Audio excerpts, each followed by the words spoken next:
Chief of army staff اور chief of defence forces field marshal Syed Asim Munir نے قومی علماء مشائخ کانفرنس سے خطاب کیا۔ انہوں نے کہا ریاست طیبہ اور ریاست پاکستان کا قیام کلمہ طیبہ کی بنیاد پر رمضان کے بابرکت مہینے میں ہوا۔ اللہ تعالیٰ نے اسلامی ممالک سے محافظین حرمین کا شرف پاکستان کو عطا کیا۔ اس پر بات کریں گے۔ مذہبی اسکالر مفتی عبدالرحیم صاحب نے ہمیں جوائن کیا ہے۔ مفتی صاحب بہت شکریہ اپنا وقت ہمیں دینے کے لیے۔ آپ بالکل واضح کیا فیلڈ مارشل نے کہ افغان طالبان کے پشت پناہی سے دہشت گردی کے ذریعے ہمارے معصوم شہریوں بچوں کو نشانہ بنایا جا رہا ہے، اور کسی بھی اسلامی ریاست میں ریاست کے علاوہ کوئی جہاد کا فتویٰ نہیں دے سکتا۔ کیا کہیں گے؟ جی بسم اللہ الرحمن الرحیم۔ یہ فیلڈ مارشل صاحب کی جو گفتگو تھی وہ بہت اس حوالے سے اس کی بہت اہمیت تھی کہ انہوں نے قوموں کے عروج و زوال پر بہت زبردست بات کی، قرآن حدیث سے، سیرت سے، تاریخ سے، اور خاص طور پہ علامہ اقبال کے جو اشعار پڑھے تو اس سے معلوم ہوا کہ فیلڈ مارشل صاحب نہ صرف قرآن مجید اور حدیث سے ان کا اتنا شغف ہے بلکہ وہ اقبال کو بھی بہت زیادہ جانتے ہیں۔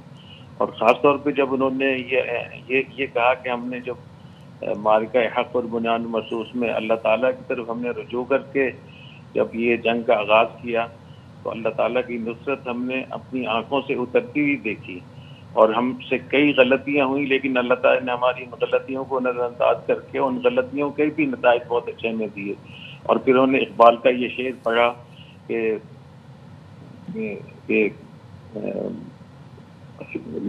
فضائے بدر پیدا کر فرشتے تیری نصرت کو اتر سکتے ہیں گردوں سے قطار اندر قطار سے۔ تو میں سمجھتا ہوں کہ وہ جو کتاب ہے اگر اس کو پوری ہماری قوم کو، ہمارے لوگوں کو بتایا جائے، اس کو پہنچایا جائے تو یہ بہت بڑا کام ہوگا ہمارے میڈیا کا۔ تو اچھا مفتی صاحب، انہوں نے یہ بھی کہا، فیلڈ مارشل نے کہا کہ ریاست طیبہ اور ریاست پاکستان کا قیام کلمہ طیبہ کی بنیاد پر رمضان کے بابرکت مہینے میں ہوا، اور آپریشن بنیاد مرصوص میں اللہ کی مدد آتے ہوئے بھی دیکھی اور محسوس بھی کی۔ اس پر کیا کہیں گے؟ جی انہوں نے اس پر بھی بہت زبردست بات کی۔ انہوں نے کہا کہ اللہ تعالیٰ نے ریاست طیبہ سے خادم الحرمین شریفین کا کام لینا تھا اور ریاست پاکستان سے محافظ الحرمین شریفین کا کام لینا تھا، تو اللہ تعالیٰ نے ہمیں یہ اجازت فرمایا۔ اور آپس میں مماثلتیں انہوں نے ذکر کی کہ جیسے وہاں ہجرت ہوئی یہاں بھی ہجرت ہوئی، ایسے وہاں کا جو پورا نظام ہے اللہ تعالیٰ نے قرآن مجید کو بھی اور ہمیں رمضان میں عطا فرمایا، ایسے اللہ تعالیٰ نے یہ پاکستان بھی اللہ تعالیٰ نے ہمیں رمضان میں عطا فرمایا، شب جمعہ میں عطا فرمایا۔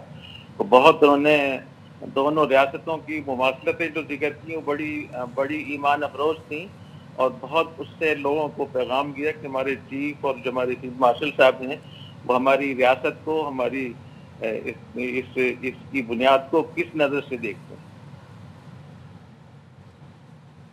اچھا مفتی صاحب، ایک اور بات جو نظر آئی فیلڈ مارشل صاحب کے خطاب میں وہ فکری سوچ کے حوالے سے تھی، جس میں انہوں نے واضح کیا کہ افغانستان سے جو دہشت گردی ہو رہی ہے وہ نہیں ہونی چاہیے۔ واضح کر دیا افغان طالبان کو کہ وہ فتنہ الخوارج اور پاکستان میں سے کسی ایک کا انتخاب کریں۔ اس کو آپ کس طرح دیکھتے ہیں؟ جی بالکل، انہوں نے اس پر بھی بہت کلیئرٹی کے ساتھ انہوں نے بات کی کہ پاکستان کی جو خدمات ہیں جو افغانستان کے لیے، افغانستان کے عوام کے لیے وہ اتنی بڑی تھی، لیکن اس کا نتیجہ ہمیں کیا مل رہا ہے۔ تو انہوں نے صاف طور پہ کہا کہ بالکل ہمارا پڑوسی ملک ہے افغانستان، اور ہمارا اسلامی ملک بھی ہے، پڑوسی بھی ہے، لیکن برادر نہیں ہے، کیونکہ برادر خون نہیں بہاتا، اور نہ ہی ہمارا مفتی عبدالرحیم صاحب ARY نیوز سے بات کر رہے تھے۔